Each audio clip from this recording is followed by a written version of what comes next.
Hello বন্ধুরা, আমার চ্যানেলে সবাইকে স্বাগতম। আজকে আমি আরেকটা নতুন ভিডিও নিয়ে এসে পড়েছি। আজকে আমরা যাচ্ছি শুক্লেশ্বর মন্দিরে। এটা গুয়াহাটির ফেন্সি বাজারে অবস্থিত। তোমরা যদি সবাই চাও যে এটা কোথায় আছে মন্দিরটা, তাহলে আমাকে কমেন্টে বলে দেবে, আমি বলে দেব। তো যাচ্ছি এখন শুক্লেশ্বর মন্দিরটা শুক্লেশ্বর পাহাড়ে অবস্থিত। তো এখন এটা যাওয়ার জন্য তুমি ক্যাব দিয়ে যেতে পারবে, গাড়ি দিয়ে যেতে পারবে। এটা গুয়াহাটি স্টেশন থেকে কিছু দূরেই অবস্থিত। তো এখন যাচ্ছি আমরা শুক্লেশ্বর মন্দিরে।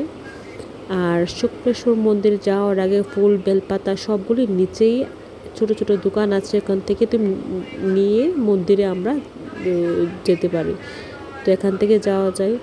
তো এখানে জুতা রাখার জায়গা আছে। তো আমরা সবাই রেখে দিলাম। এখন যাচ্ছি মন্দিরে। মন্দিরটা খুব সুন্দর।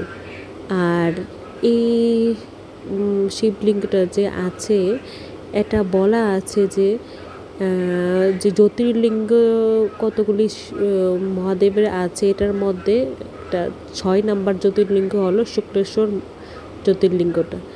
এই এই মানে শিবলিঙ্গটা শুধু বছর বছর শিবলিঙ্গর সাইজটা বাড়তেই আছে, বেড়েই চলছে। এটা ভারতের মধ্যে একটা লার্জেস্ট শিবলিঙ্গ হলো এটা।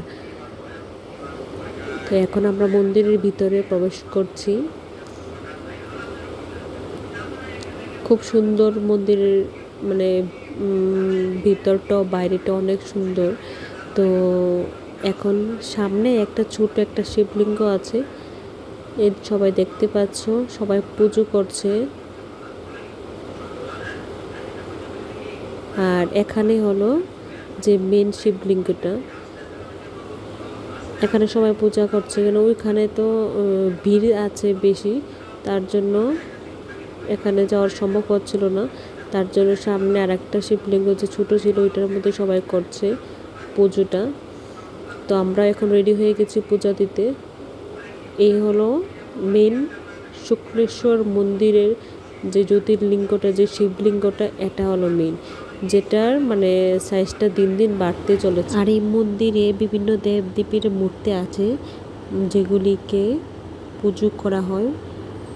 তো আজকের মতন ভিডিওটা এখানেই শেষ করছি। যদি ভালো লাগে তাহলে লাইক, শেয়ার, সাবস্ক্রাইব করে দেবে। Thank you.